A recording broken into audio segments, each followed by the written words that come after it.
From the very first second of this story, you'll realize that nothing here is exaggerated, absurdly invented, or forced drama.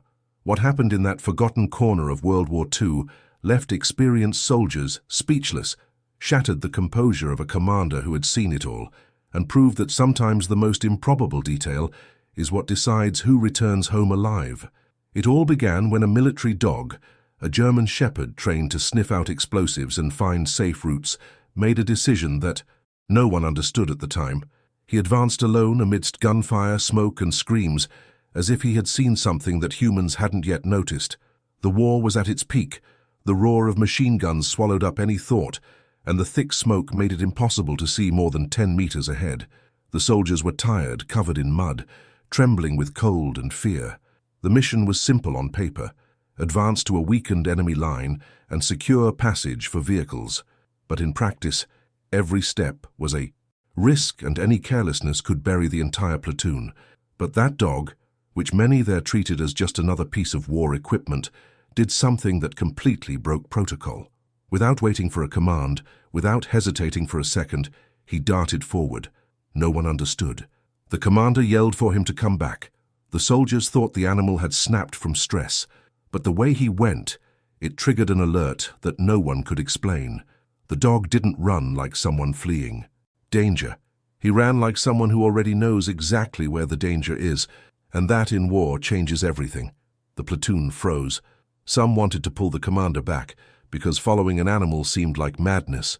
Others felt that something was wrong with the planned route. The tension became so heavy you could feel it in the air, and when the commander finally decided to go after the dog, something inside him tightened, as if he were about to see a truth he didn't want to face. What the dog found a few meters ahead was so unexpected that it left the commander speechless. At that moment his expression changed. His face hardened. His gaze was fixed on what lay ahead, and for the first time since the war began, he was speechless. What was there, buried among rubble and smoke, was something that not only could have destroyed the entire platoon, but also had the potential to completely change the outcome of that operation. And that's exactly where this story begins to transform into a series of twists and turns that no one foresaw. Because what seemed like just a puppy's impulse was, in fact, the key to preventing a huge tragedy and revealing an enemy plan hidden so well that not even the official maps had recorded it. Tell me something. What do you think the dog actually encountered amidst all that chaos to leave even the commander speechless? Before we continue the story, please like and subscribe to the channel. It really helps us bring you more stories like this. And feel free to comment below. What city are you watching from? I'm really curious to know where this story is going. Shall we continue? The day had started badly even before the sun appeared. The light rain during the early morning had turned the ground into a slippery mixture of thick mud, soaked leaves, and pieces of broken wood that flew with every explosion. When the platoon received the order to advance, no one celebrated, no one uttered a word. It was one of those missions that everyone knew would cause problems, but that no one had the option to refuse. The silence there wasn't respect, it was fear. The atmosphere was so heavy that even breathing seemed difficult. The smoke from the previous explosions had already formed a permanent ceiling, leaving the little daylight with a dirty yellowish color, as if the war had contaminated even the sky. The soldiers walked slowly, their fingers gripping the trigger, observing each mound of earth, as if any one of them could open up and swallow the entire group. And in the midst of it all was him, the military dog, a large, strong German shepherd, his body covered in dust mixed with mud, but with eyes more attentive than any human in that place. The dog's job was clear: to detect traps, mines, and enemy movements before it was too late. But that morning he seemed different. His behavior had been restless even before the advance began. He stared at a specific point on the front as if he had already sensed something in the air. The commander noticed this but ignored it. He thought it might just be stress. After all, no one in that war had a completely clear head yet. The advance was slow. Each step seemed to pull an invisible trigger. Sounds came from all sides: long shots, rapid bursts of gunfire, grenades exploding in the distance, the clang of metal against metal. Even so, the puppy kept its gaze fixed in the same direction. It didn't look away. It didn't investigate the ground as it always did. It didn't sniff the wreckage. It didn't circle the soldiers. It was as if everything around it had ceased to exist, except for what only it was seeing or feeling. That's when the commander noticed the first strange thing. The dog's tail was down, but not in a sign of fear. It was a posture that indicated concentrated tension. Anyone who knows dogs knows the difference. It wasn't panic. It was absolute focus. The soldiers started noticing too. One of them even commented, "There's something wrong with him." The commander simply ordered them to continue, even with the strange feeling beginning to grow in his chest. And then it happened. Without warning, without a bark, without any prior reaction, the dog simply charged forward. He darted forward with such force that he kicked up mud behind him. The movement was so fast that the soldier holding the leash lost control instantly. The collar slipped from his hand as if it had a life of its own. The German shepherd ran straight into the thick smoke, ignoring shots that passed close enough to cut through the air around his body. The soldiers froze. It was like watching someone jump off a cliff. The commander, irritated, took 2 steps forward and yelled for the dog to come back, but the sound of his own voice was lost in the noise of war. The only thing visible was the animal's silhouette dissolving into the white and grey smoke, and it was at that exact moment that the commander felt something he didn't like to admit. True fear, the kind that grips your chest. He tried to justify it in his head. He thought the dog might have been startled by some noise. He thought it might have smelled food, blood, anything that would confuse its sense of smell. But deep down, he knew that wasn't it. The way the dog ran off wasn't out of control at all. It was a decision. It went because it wanted to, or rather, because it needed to. The platoon was divided. Some soldiers wanted to retreat immediately, thinking the dog had detected something too serious. Others thought following an animal instead of military planning was foolish. Confusion began to grow. The commander raised his hand and ordered everyone to be quiet. He tried to see any movement ahead, but the scene was absurdly dense. The smoke seemed pushed by the war itself, always thick, always covering everything, hiding every detail. And then the doubt turned into agony. A muffled noise came from the front. It wasn't an explosion. It wasn't gunfire. It was something else, a drier sound, like wood breaking. The commander felt his heart clench. He thought the worst. The dog could have stepped on a mine. It could have walked into a trap. It could be dead. And if the only makeshift danger detector had just disappeared, the entire platoon was in greater danger than he imagined. The commander called 2 soldiers to advance with him. The rest would stay behind to provide cover. No one wanted to go, but no one dared to say so. And so they began to walk towards the path the dog had taken. Each step felt like it weighed a ton. The sight was horrific. Wreckage, torn backpacks, charred helmets, smoking craters. The smell, a mixture of gunpowder and burnt flesh. It was the kind of thing that leaves a lasting mark on your memory. As they drew closer to the spot where they had seen the dog disappear, something began to become clear. He wasn't running aimlessly. The marks on the ground showed that his steps were in a straight line, without hesitation. The pattern was firm, decisive, and that only increased the chill down the commander's spine. Without realizing it, he muttered, "What did that damned creature see?" The truth is, nobody knew yet, but the feeling that dominated the group at that moment was unanimous. Whatever the dog had found, it wasn't something small. It wasn't something common. And it certainly wasn't something the commander was prepared to face. The commander had barely finished organizing the 2 soldiers who would advance with him when another, strange noise came from the front. It wasn't an explosion. It wasn't gunfire. It wasn't anything that indicated enemy movement. It was like a muffled echo, a dry thud, followed by a scraping of earth. At that point, any new sound meant danger, and the simple fact that they couldn't identify what it was only made everything heavier. Everyone's breathing became shorter, fingers tightened even more on the triggers. The atmosphere became a mixture of tension and disorientation. The commander, stubborn and proud, tried to maintain a firm posture, but inside he was a mess. He mentally repeated that the dog had only reacted to stress, that perhaps it was fleeing from a strong smell or something unimportant.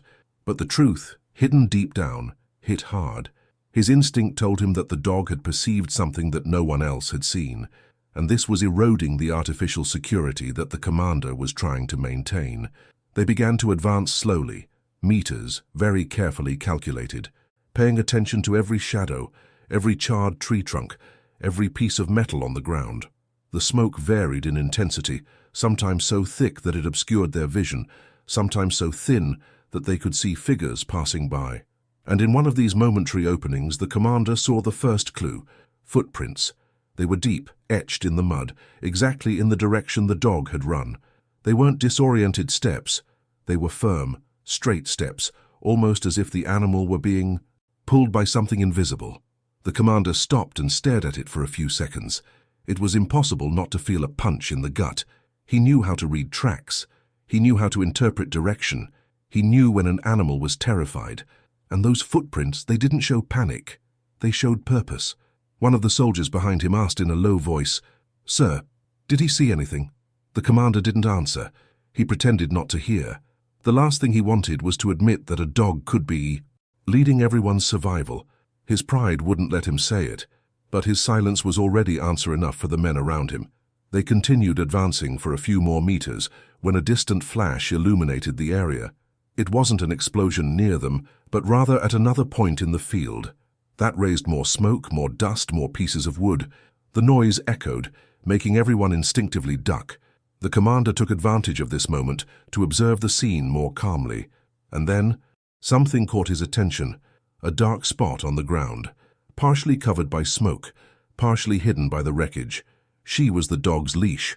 The soldier who was holding it when the animal fired must have dropped it, but seeing it there made the commander realize that they had already advanced much further than he had imagined. The dog wasn't just a few meters ahead. It had already gone far enough to enter territory that was far too risky. They approached the leash.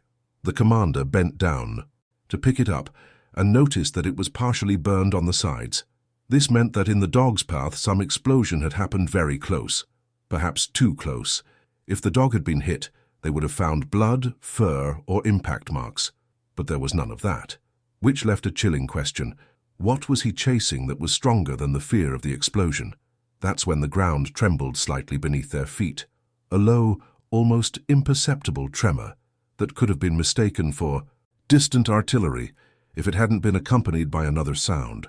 A metallic creak, something opening, or breaking, or giving way. The commander stood up quickly, pointed his rifle ahead, and signaled for everyone to get down. The trembling intensified for a second and then stopped. The silence that followed was even more terrifying. It was the kind of silence that only appears when something very wrong is about to happen. And then they listened. It wasn't an ordinary bark. It was a short, single heavy sound, as if the dog were warning of something. It wasn't desperation, it was an alert, a focused alert. The commander recognized this type of barking. The dog only did that when it encountered buried mine, improvised bomb, trigger wire, or an enemy access point. The commander's heart immediately pounded. They advanced a few more meters before the smoke cleared again. That's when everything started to change, because for the first time they could see a silhouette, small but clear. The dog was standing still, looking at a point on the ground with its front paw raised, a classic sign of extreme detection. Behind him, a half-open hole in the ground. It wasn't an ordinary crater. It looked like an improvised entrance to something underground, and the dog stood before it, motionless, as if waiting for someone to finally understand what he had discovered. The commander felt his blood run cold. That entrance wasn't on the maps. It didn't appear in any reports, and it shouldn't exist. When the commander finally took a few more steps forward to see what that opening was, his face began to change.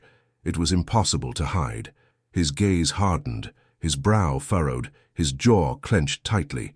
It was the typical expression of someone who had just discovered that the entire plan they had been following up to that point was wrong. The soldiers behind him tried to look as well, but the commander raised his hand, ordering everyone to stop. He saw something inside, something that shouldn't be there, something that changed the meaning of that entire mission, and it was at that moment, exactly at that instant, that the entire platoon realized that the dog's run hadn't been an impulse. It hadn't been madness. It hadn't been fear. It had been a warning, a guide, a last chance for everyone not to die that day. And the commander, even while trying to maintain a firm posture, knew he was about to face the truth he had most avoided believing. The fate of dozens of soldiers rested in the hands, or rather the paws, of that dog. When the commander finally leaned forward to get a better look inside the opening in the ground, it was as if time had stopped. He didn't move, didn't speak, didn't breathe properly. He just stared, with the mute expression of someone who had just found something that didn't make sense there. The soldiers behind him exchanged tense glances. It was rare to see the commander freeze. That man was the type of soldier who was cold, hard, direct. He had seen more death, destruction, and insanity than anyone else there. But now he stood still, as if he had been electrocuted. The dog remained motionless, like a living statue. Its paw was raised, its body tense, its eyes fixed on the hole. It didn't look at the commander. It didn't look at the soldiers. It just stared into the darkness, hoping that someone would finally understand the message. The commander took a deep breath, trying to regain control, and signaled for 2 soldiers to approach. They came slowly, crouching with their weapons at the ready. When they looked inside, they too froze. There was no way to disguise the shock. The opening wasn't natural. It wasn't the result of an explosion. It wasn't a war-caused hole. It was a structure. There was reinforced wood, metal plates on the edges, an improvised handrail, and something worse, wires running underground, tangled, hidden, connected to an unknown mechanism. The commander immediately put the pieces together in his head. He had seen something similar before. In another operation months earlier, an entire unit had been destroyed because it fell on top of an underground network of remotely controlled explosives, a trap so well constructed that even Allied maps didn't have a record of it. It was exactly the kind of thing impossible to detect, unless someone with an extremely sensitive sense of smell could detect the mixture of gunpowder, rust, heated metal, and a detail that humans ignore. The smell of recently disturbed earth. The dog had sensed it. The commander finally understood, and it hit him harder than any explosion. If they had advanced in their original formation, they would have run directly over that structure. The ground would have given way, the wires would have triggered the mechanism, the entire platoon would have been swallowed up. One of the soldiers, terrified, whispered, "Sir, is this a giant trap?" The commander replied softly, almost voicelessly, "It seems so." And very well put together. Another soldier asked what they would do. The commander didn't answer immediately. He kept looking at the hole as if trying to figure out how far it went. Was it big, small, connected to what? How much explosive was inside? But before he could formulate any complete thought, another noise came from inside the structure. A metallic click, faint, but clear. The commander threw himself back, pulling the soldier beside him. Everyone ducked down. Total silence. Nothing. Exploded. But that sound was enough to make the commander's heart race. He recognized that kind of noise. It was a mechanism being activated or deactivated, and that meant they weren't dealing with an empty hole. Something was working there. He looked again at the dog, which remained motionless yet alert. The animal let out a low, short grunt, as if to say, "It's not over." The commander wiped the mixture of sweat and dust from his face. He knew that making the wrong decision at that moment could kill everyone. And he also knew that making the right decision would only be possible because a puppy had done what no soldier had the courage to do at that instant. The men waited. No one could breathe properly. The silence became like a blade in the air. The commander finally struck a pose. He stood up slowly and looked around. Everyone steps back 2 meters. No one steps outside the area we've already walked through. The soldiers obeyed immediately. He turned his eyes back to the dog. "Where else?" he asked in an almost inaudible tone. The dog twitched its ears, looked at the hole, then to the right, then at the ground. It sniffed. Its raised paw slowly descended. It took a step, then another. The commander followed its every movement with his eyes. Then the dog stopped beside a charred root and pressed its snout to the ground. Then it took 2 steps back. This was a clear signal in training. Unstable area. The commander understood. It wasn't just an entrance, it was a network, an entire system, possibly connected to other traps. He swallowed hard. If that dog hadn't charged forward, they never would have stopped there. They would have driven right past, and they would have been destroyed. The commander's throat tightened with a combination of shock, fear, and a strange feeling of gratitude that he didn't want to admit in front of his men. But it was impossible to deny the obvious. The dog had saved them all. And before the commander could say anything, another sound came through the smoke, This time it wasn't metallic, it was human. A muffled groan. The soldiers raised their weapons at the same second. The commander raised his hand, demanding absolute silence. The groan repeated itself. Weak, painful, but real. The commander looked at the soldiers and whispered, "There's someone inside." And the dog, as if to confirm it, took a step forward but without advancing, just looking at the hole, as if it already knew that someone was part of. The danger. At that moment, the commander realized that this was not just a trap.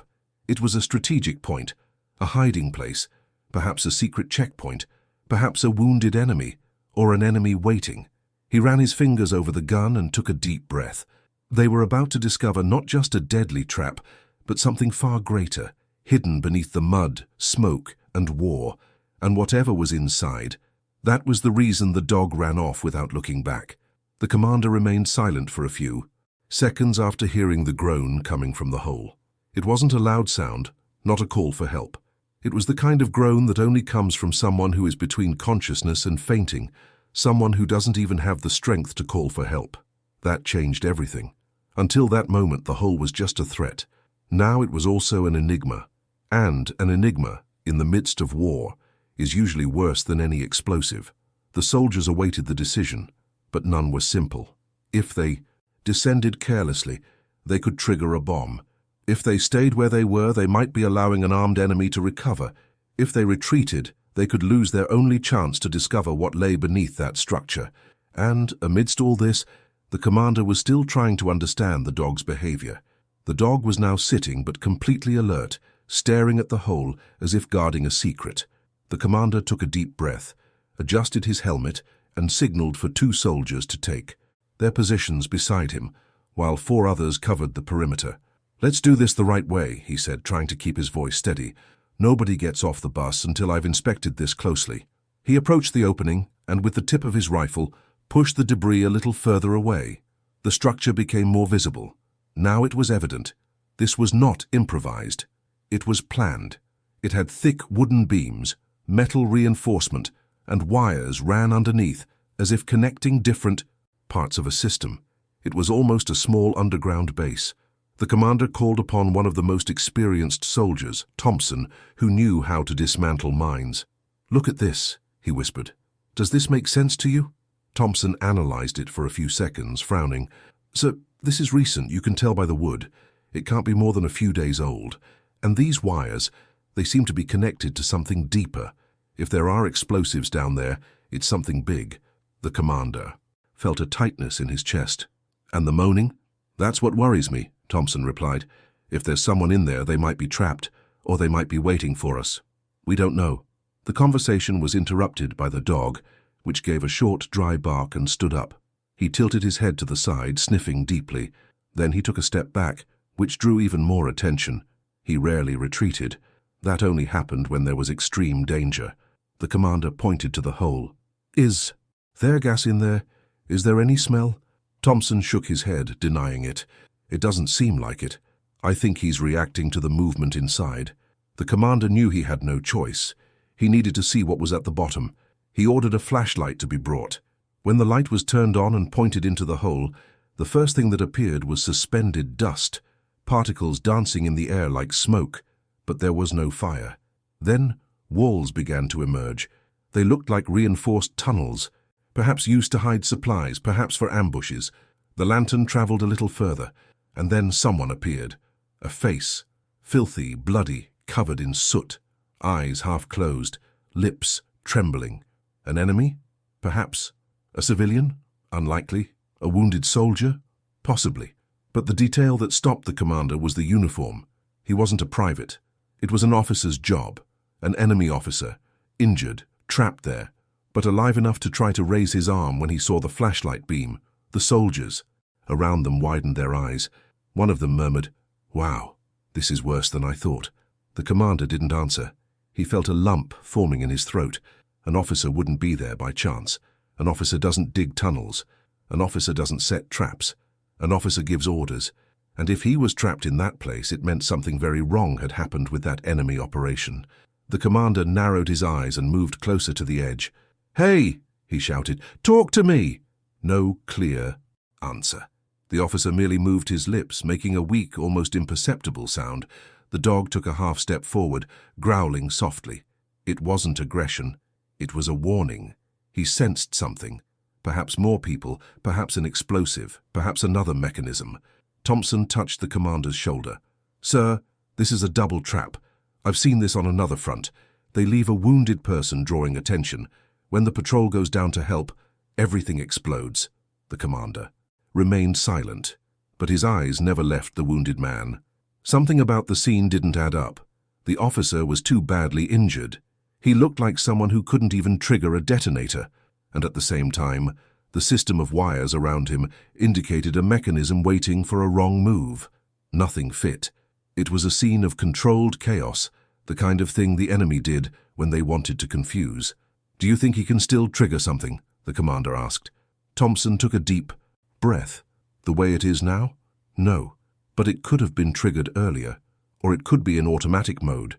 It's dangerous either way." The commander felt his head spinning. Every decision there carried the weight of life or death. But he knew one thing. That officer had valuable information, perhaps about an imminent attack, perhaps about the amount of explosives, perhaps about the location of other tunnels. Leaving him there to die was not an option. Taking him recklessly was even less so. He made a decision. "Let's get him out of there, but let's do it safely. Thompson, you go down halfway and tell me what's around. Only then will we decide if we want to risk going in." Thompson nodded, though he was pale. He knew he was putting his life on the line, but he didn't argue. An experienced soldier doesn't argue when he understands that order is necessary. The commander looked at the dog. "Pay attention," he said, even though he knew the animal was already far more than attentive. Thompson approached, lay face down, and began to slide part of his body through the entrance, gripping a wooden beam tightly. The lantern trembled in his hand. The soldiers around him held their breath. The commander observed every detail. The tension in the air was suffocating. Thompson tilted the flashlight downwards. "Sir, there's more here." "What?" "Boxes. Lots of boxes. Marked. Doesn't look like ordinary supplies. Looks like heavy ammunition and—" "Wait." He stopped. The commander had heard that kind of pause before. It was the kind of pause that signaled trouble. Thompson took a deep breath. "Sir, this isn't just a hiding place. This is a warehouse, and a very large one. If this thing explodes—" He didn't need to finish the sentence. The commander had already understood.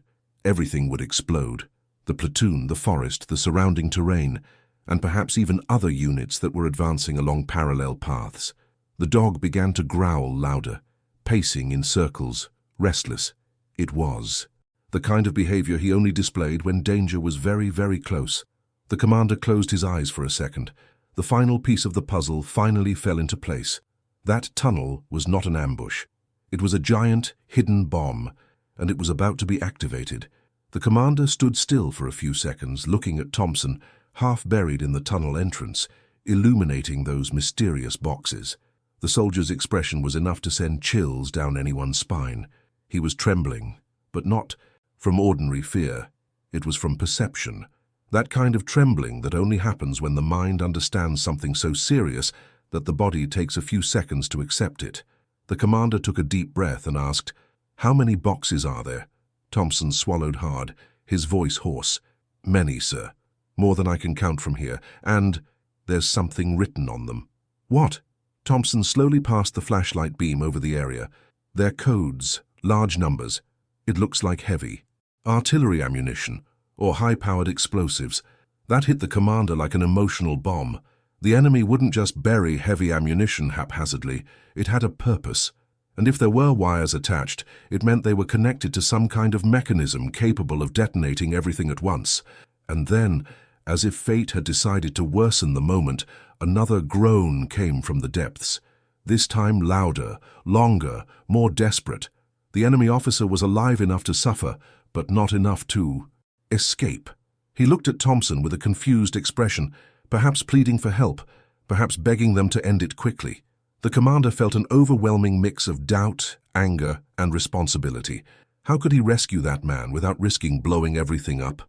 How could I leave him there, knowing he might have information that could change the course of the war? And most importantly, what was the real purpose of that underground storage tank? Up to that point, the answer seemed obvious. Ambush. But looking at the situation more closely, there was something deeper, more strategic. No one buried heavy artillery just to lure a small patrol. This seemed part of a much larger plan, perhaps resupply for an imminent attack, perhaps an advanced stockpile for launching surprise bombing raids, perhaps a secret line of defense. The dog, which until then had remained restless, began to walk in circles around the entrance. He sniffed the ground, raised his head, looked at the commander, growled, then sniffed again. It was as if he were trying to show that the danger wasn't just in the hole, it was in the surrounding terrain as well. The commander realized this. "Thompson," he said, his voice tense, "check if there's a trigger wire connected to the boxes." Thompson tried to focus the flashlight. "Sir, yes, there are, 2, maybe 3. I can't see where they end. Manual or automatic mechanism. I have no idea, but judging by the state of those boxes, it's not improvised. That's factory stuff." The commander felt his stomach churn. If this was a factory stockpile, it meant highly stable and extremely powerful explosives. If it exploded, there would be nothing left within a huge radius. The dog stopped suddenly. It froze, staring to the right. Ears perked up, body rigid, tail pointed downwards. It was the ultimate alert from training.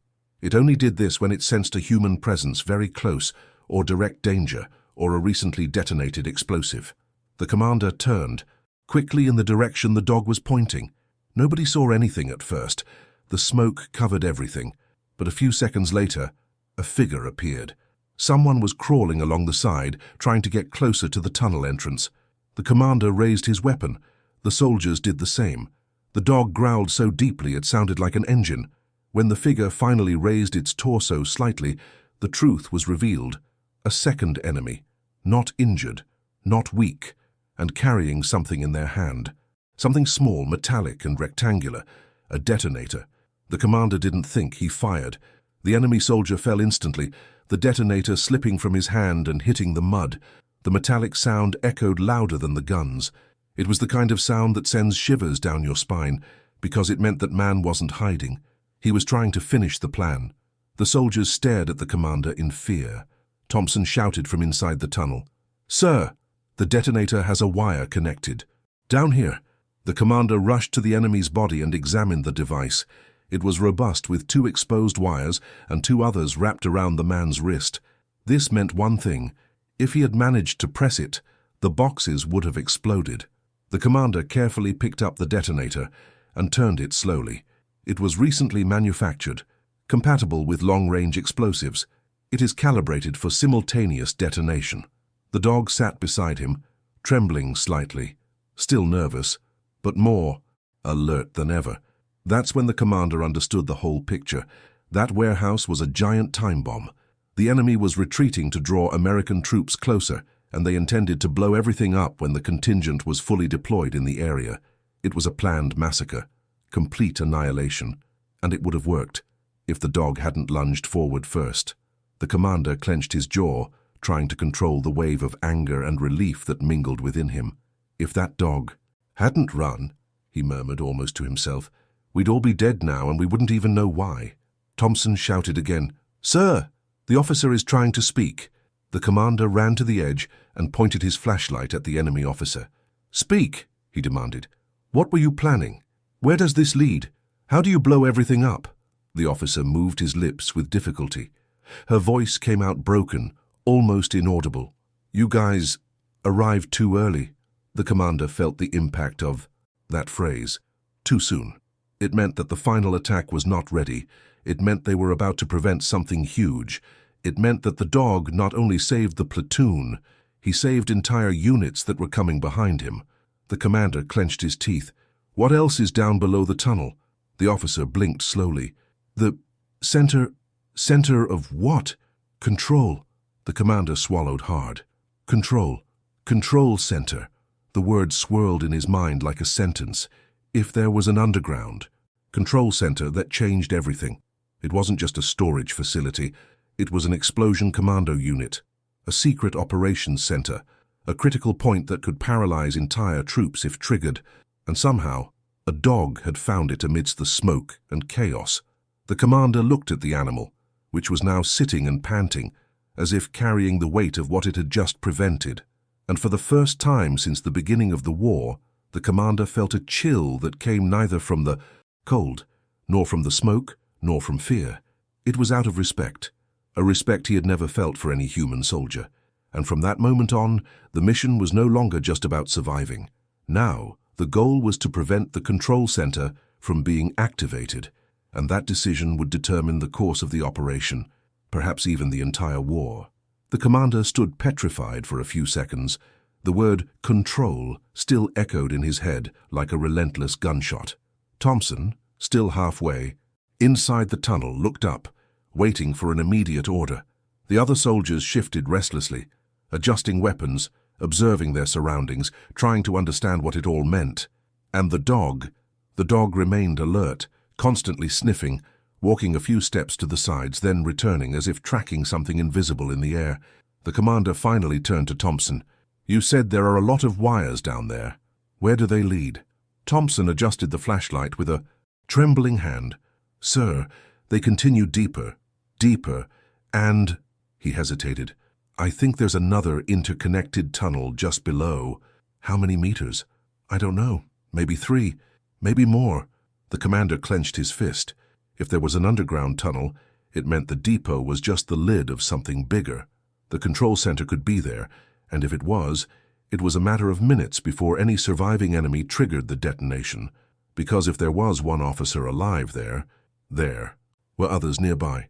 "Thompson!" shouted the commander. "Get out of there now!" "Sir, I can try. I said now!" The tone left no room for discussion. Thompson recoiled with difficulty, sliding his body back to the surface. When he emerged, he was as white as paper. "Sir, this isn't just a warehouse, it's an entire complex." The commander looked at the rest of the team. "They built this over weeks, maybe months, and we drove right past it on the maps." One of the soldiers asked, "But what was their plan?" The commander replied without taking his eyes off the entrance. "Blow everything up when the bulk of our troops arrived in the area. This place would turn into hell." The dog barked suddenly. Not an ordinary bark. It was the bark the soldiers had learned to fear.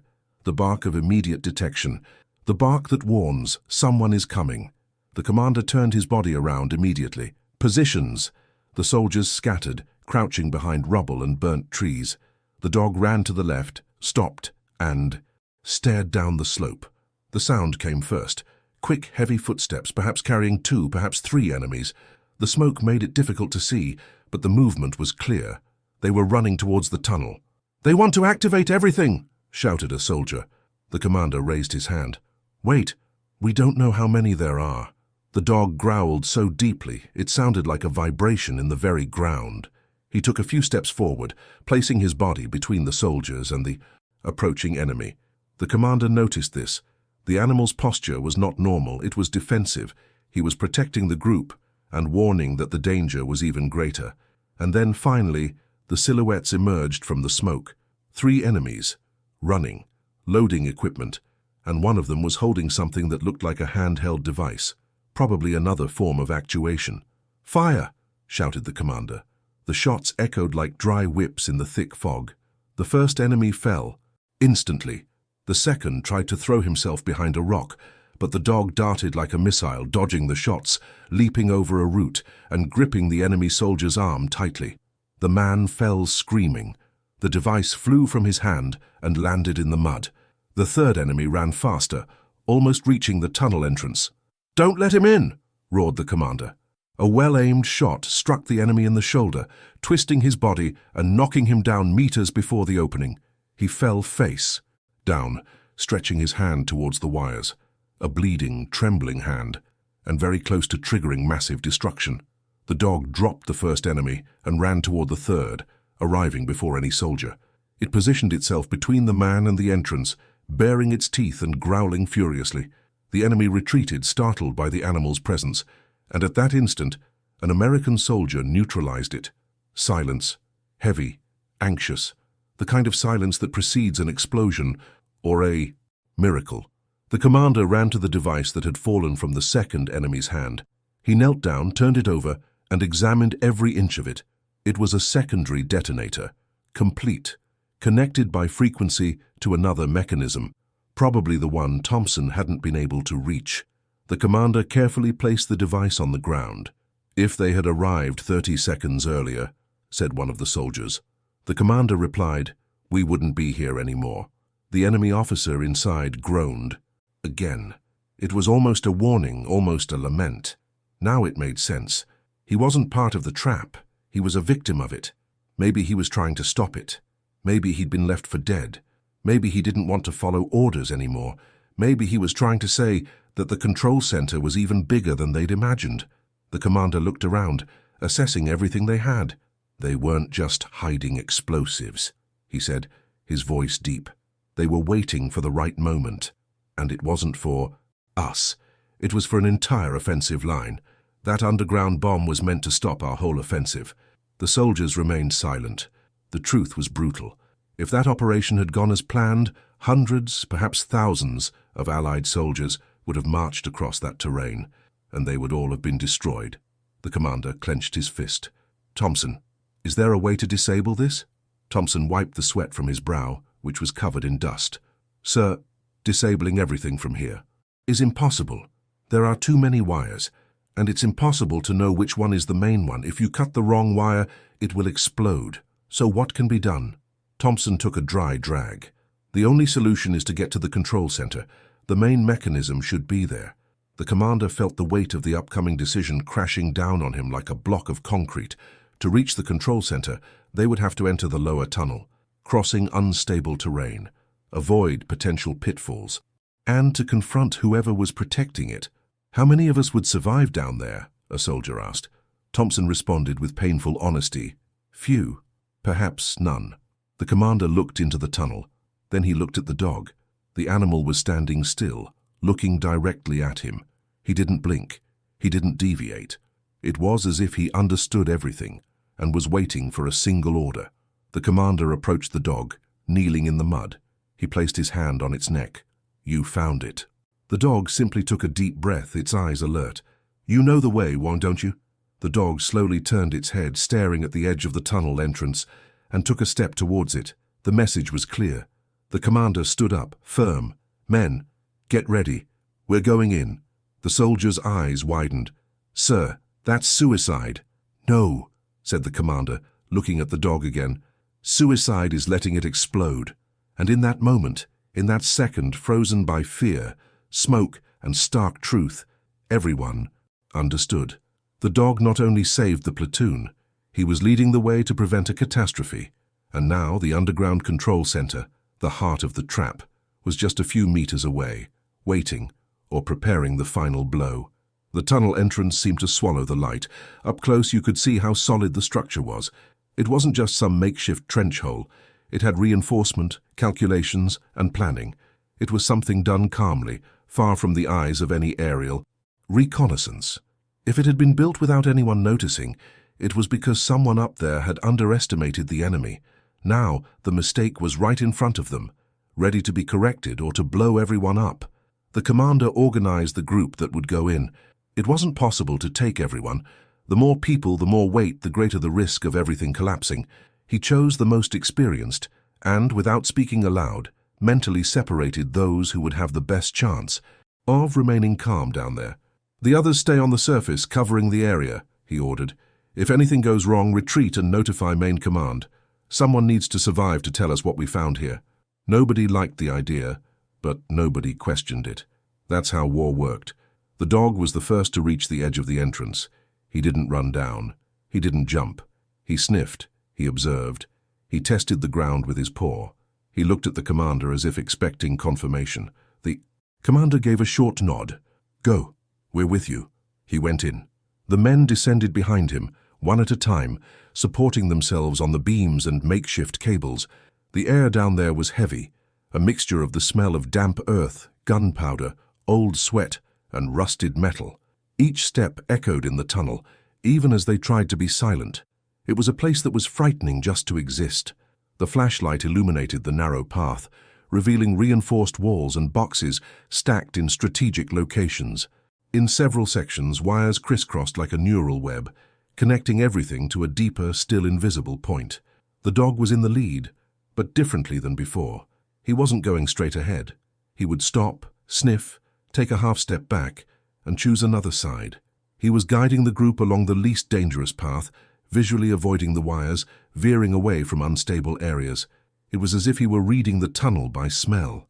After a few meters, the tunnel widened into a small, underground room. There the scene changed. It was no longer just a storage area. There was an improvised table, scattered maps, communication devices, batteries, cables, notes, small unlit lamps, and an overturned chair. The nerve center of the trap was there, and in the midst of that organized chaos, what really mattered, a panel. It wasn't modern, but it was straightforward. Switches, selectors, buttons, thick wires connecting everything, and right in the center, a key highlighted with a red outline and annotations in the enemy's language. Even without understanding the words, the commander knew exactly what it was. The main detonation command. Thompson approached cautiously, sweating profusely. "If we mess with the wrong place, it's all over," he muttered. The commander looked at him. "Can you turn it off?" Thompson took a deep breath. "Not without risk. This place was built not to be touched by amateurs." The dog kept its eyes fixed on the panel. It approached slowly, sniffed. The air tilted its head. Then it turned its snout and sniffed the floor near the cables. It followed one of them with its snout, tracing the wire to the side wall as if confirming the connection. "He's showing something," said one of the soldiers. The commander realized. The cable indicated by the dog was thicker, more securely fastened, and better protected. It seemed to be the trunk that fed the others. If that main point were interrupted, it might sever the system's connection to the loads distributed throughout the tunnels. "Thompson," the commander said, pointing. "What if it's him?" Thompson examined the cable, bringing the flashlight closer. "That makes sense. That wire wouldn't be isolated here for nothing. It must be the main one, but if it isn't, we'll blow everything up. And if we do nothing, they could come back and activate it on a much larger scale," the commander replied. The decision was on the table, or on the cable. Silence filled the underground room. The distant noise of the war outside seemed muffled, as if it were happening in another world. There everything boiled down to a piece of wire and a choice. The dog pressed its snout against the main cable again, and this time growled softly. Then it took 2 steps back as if to say, "This is it." The commander felt his heart race. He wasn't a technician, but he trusted one thing: instinct. His own, and now, especially the dog's. "Thompson, cut," he said firmly. "If this blows up, I'll take responsibility." Thompson looked at him as if he wanted to make sure he had heard correctly. "Sir, cut." Thompson took a deep breath, pulled a tool from his bag, and approached the cable. His hand trembled. He carefully grasped the wire, positioned the pliers, and then the dog barked. It wasn't a warning, it was like a now. Thompson pressed the button. The metallic click echoed through the room. The cable broke. Nothing happened for a second that felt like an eternity. No explosion. No tremors. No flash. They waited a few more moments, caught between panic and relief. Nothing. Thompson fell to the ground, breathing as if he had run for miles. "I can't believe it. We didn't explode." The commander let the air out of his lungs slowly, his heart still racing. But he knew that wasn't enough. He needed to be sure. "Check the panel," he ordered. Thompson stood up, went to the panel, and examined the rudimentary indicators, small meters and lamps. "Sir, the system is dead. No power. No supply. If anything was armed, it just lost power. That was it. The underground pump was deactivated. The enemy's plan had been neutralized there, in the middle of nowhere, amidst smoke, mud, and fear, and guided by a dog." The commander looked around. Maps, markers, notes. They gathered everything they could. Information about routes, strategic points, possible other tunnels. What had begun as a simple advance mission had now become a strategic turning point. Before they left, the commander stared at the panel one last time. The red key, now useless, seemed like a symbol of what had almost happened. He ran his hand over the cold metal. "They were going to wipe us off the map with a single move," he said quietly, "and the one who stopped them was a dog." Upon exiting the tunnel, the fresh air, even mixed with the smoke of war, felt almost a relief. When they emerged, the soldiers on the surface looked on anxiously, trying to guess the outcome from the commander's face. He went upstairs, took a deep breath, and summed it up in a few words. It's deactivated. The control center went down. The men swallowed their tears. In war, nobody celebrates much, because there are always more problems coming. But their eyes said it all. Relief, disbelief, respect. The dog came out right behind, its fur dirty, tongue hanging out, panting, but alert as always. It shook its body, scattering mud, as if it were relieving itself of the weight of that mission. The commander turned to him. He wasn't the type of man to pet animals for no reason, nor to talk too much. But that day, at that moment, he bent down, held the animal's head with both hands and said simply, "You saved more people today than any medal I've ever seen awarded." The soldiers around them fell silent. No one laughed, no one joked. Everyone knew it was true. If the dog hadn't charged through the gunfire and smoke, no one would have discovered the cache. If he hadn't sniffed out the tunnel, no one would have found the control center. If he hadn't pointed to the right cable, perhaps no one would have been left to tell the story. The official report, days later, would record everything in cold language. Operation successful. Underground depot and enemy control center neutralized. Potential mass explosion averted. Estimated. Hundreds of Allied lives saved. But what the document didn't show was the most important detail. It all began because a dog decided to move forward alone, amidst the crossfire, guided by an instinct that no map had, no commander had foreseen, and no official plan had recorded. And that's why, from that day on, nobody looked at him as just a dog anymore. He came to be seen as what in practice he already was, a soldier who saved a war without saying a word. Would you have trusted the dog's instinct, or would you have followed the safe plan on the map? This story shows that sometimes the difference between living and dying lies in paying attention to what nobody takes seriously. If you enjoyed this story and want more twists like this, leave a like, subscribe to the channel and comment below. From which city are you viewing this operation taking place?